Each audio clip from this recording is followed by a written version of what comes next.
મિત્રો, વૈદક વિદ્યા ચેનલમાં હું તમારું હાર્દિક સ્વાગત કરું છું. આપ સૌને મારા પ્રણામ. જય ધન્વંતરી. મિત્રો, બે ઋતુનું મિલન થાય ત્યારે શરદી, ઉધરસ, કફજન્ય તાવ આવું બધું સામાન્ય બીમારી આવ્યા કરે. અને જે લોકોની ઇમ્યુનિટી રોગ પ્રતિકારક શક્તિ ઓછી હોય એ લોકો પહેલાં આ બધા રોગોના સંપર્કમાં આવી જાય. હવે આપણે શું કરવાનું છે કે અત્યારે એવો સમય છે કે કોઈ પણ રીતે શરદી, ઉધરસ કે કફ મળતા જ નથી. ઉધરસ આવ્યા જ રાખે છે અને આપણને કોઈ પણ જાતનો જ્યારે ફેર નથી પડતો, દવાઓ લીધા બાદ પણ જો આપણને સંતોષજનક ફેર ન પડતો હોય એવી પરિસ્થિતિમાં આપણે આયુર્વેદના અમુક ઘરગથ્થુ પ્રયોગો કરવા પડશે. એનાથી શું થશે? કફ ધીરે ધીરે ઓછો થઈ જશે અને શરીરની બહાર નીકળશે. કફ શરીરની બહાર નીકળે જરૂરી છે. કફને ક્યારેય દાબવાનો નથી, એને બહાર કાઢવાનો છે. અને તમારા શરીરની બહાર કફ નીકળી જશે એટલે તમને કફજન્ય રોગોમાંથી સંપૂર્ણ મુક્તિ મળી જશે. તો આપણે એના કારણોમાં પછી ઊંડા ઉતરશું. પહેલાં આપણે એના ઘરગથ્થુ અમુક પ્રયોગો જાણીએ. હવે હાલ તો તડકાનો કેર એટલે કે ઉનાળાની શરૂઆત થઈ ચૂકી છે અને પુષ્કળ પ્રમાણમાં તડકો પડી રહ્યો છે.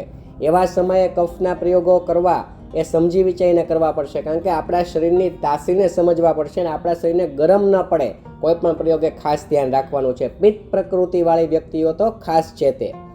હવે જે લોકોને શરદી, ઉધરસ કે કફ આ બધું હોય શરીરમાં, એણે સૌ પ્રથમ ઉઠીને નવશેકું ગરમ પાણી કરવાનું છે, 1 ગ્લાસ. એમાં 1 ચપટી સૂંઠ નાખીને, 1 જ ચપટી સૂંઠ નાખવાની વાત થઈ છે, એનાથી વધારે નહીં. એ પાણી એને નૈણા કોઠે પી જવાનું છે. આનાથી શું થશે? ગરમ પાણીથી કફ પાતળો થઈ જશે અને કફનું પ્રમાણ ધીરે ધીરે ઓછું થવા લાગશે. અને જે આદુ છે એ આદુ છે તે કફને તોડવાનું કામ કરે છે, કફને ઓછું કરવાનું કામ કરે છે, હોજરીના પાચક રસોને સક્રિય કરવાનું કામ કરે છે, હોજરીનો અગ્નિ બંધ પડી ગયો હોય ને સતેજ કરવાનું કામ કરે છે, કાચા આમને પચવવાનું કામ કરે છે. તો આ નવશેકું ગરમ પાણી અને 1 ચપટી સૂંઠ, આ પાણી નરણા કોઠે પીવાથી તમને કફમાંથી ધીરે ધીરે મુક્તિ મળશે. બીજું કે તમારે સવારે અને સાંજે એક સરસ મજાનો પ્રયોગ કરવાનો છે. તમારે અરડુસીના પાન, જો તમારી આજુબાજુ ક્યારામાં કે હોય તો ઠીક છે, બાકી મેળવી લેવાના છે.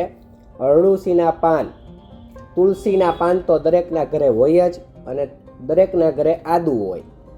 હવે આદુ, અરડુસી અને તુલસી આ ત્રણેયને મિક્સ એના પાન કરીને, અરડુસી, તુલસી અને આદુનો ટુકડો, આ બધું જ સંભાગ કરીને એનો રસ કાઢવાનો છે. આદુ, અરડુસી અને તુલસી.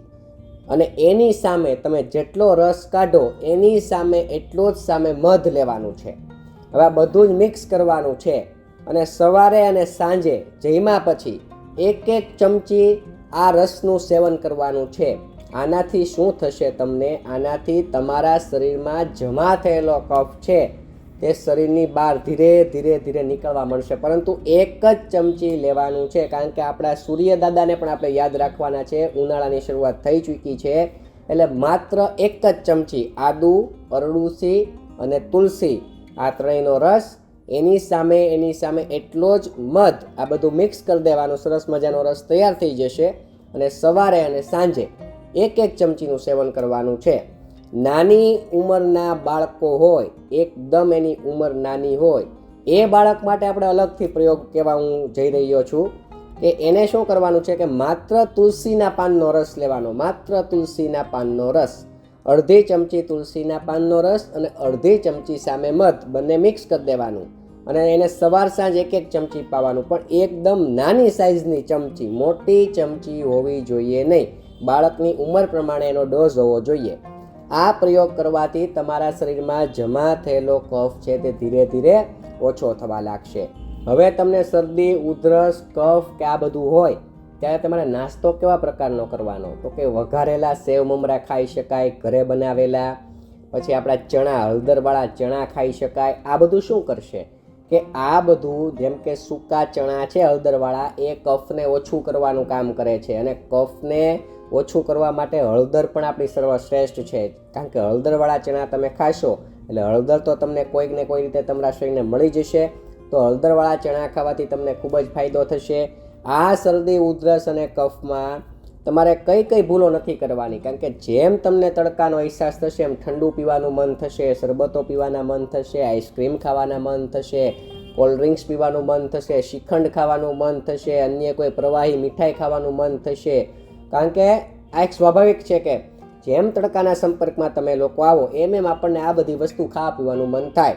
બહારના જ્યુસ પીવાનું મન થશે, શેરડીનો રસ પીવાનો મન થશે, પરંતુ શરદી, ઉધરસ, કફ કે કફજન્યતા હોય ત્યારે તમારે આ બધા જ પ્રયોગ નથી કરવાના. ઠંડુ પાણી પણ નથી પીવાનું. કોઈ પણ પ્રકારના ઠંડા પીણા, ઠંડી વસ્તુ, મીઠાઈ, ગળપણ, ચોકલેટ, બિસ્કિટ, આઈસ્ક્રીમ આ બધાથી તમારે દૂર રહેવાનું છે. તો જ તમને હઠીલો કફ તમારા શરીરમાંથી ધીરે ધીરે ઓછો થશે. અન્યથા તમે ગમે એટલી દવાઓ લેશો, એન્ટીબાયોટિક દવાઓ લેશો, તમને આ કફ ઓછું થવાનું નામ લેશે નહીં. હજી તમને એક સરસ મજાનો પ્રયોગ કહું કે નાશ લેવાનો. ગરમ પાણીનો નાશ લેવાથી, વરાળીઓ શેક એનો નાશ લેવાથી પણ તમને કફ ધીરે ધીરે ઓછો થવા લાગે છે. નિત્ય સવાર સાંજ થોડુંક ચાલવાથી તમારી ઇમ્યુનિટી વધશે, તમારો કફ પણ ડાઉન થશે અને તમારા શરીર જે રોગ પ્રતિકારક શક્તિ છે, તમારા શરીરની રોગો સામે લડવાની શક્તિ એમાં વધારો થઈ જશે ને તમારું શરીર સક્ષમ થઈ જશે. બીજું કે તમને શરદી, ઉધરસ ને કફના કહેર વચ્ચે જો થાક લાગવાનું શરૂ થાય અને થાક કેમેય મટે નહીં, એવા સમયે તમારે યોગ્ય પાણી પીતું રહેવાનું છે, પૌષ્ટિક ફળાહાર કરવાનો છે. ફળાહાર કેવો કે જે તમારો કફ ન વધારે એ પ્રકારના ફ્રૂટોનું સેવન કરવાનું છે. વિટામિન સી યુક્ત ફ્રૂટ ખાવ તો વધારે બેટર રહેશે. અને દાળ, ભાત, શાક, રોટલી, લીલા શાકભાજી આવું બધું ખાશો એટલે ધીરે ધીરે તમારા શરીરની જે શક્તિ છે વધી જશે. તમારે કોઈ મલ્ટીવિટામિન ટેબ્લેટ લેવાની જરૂર નહીં પડે.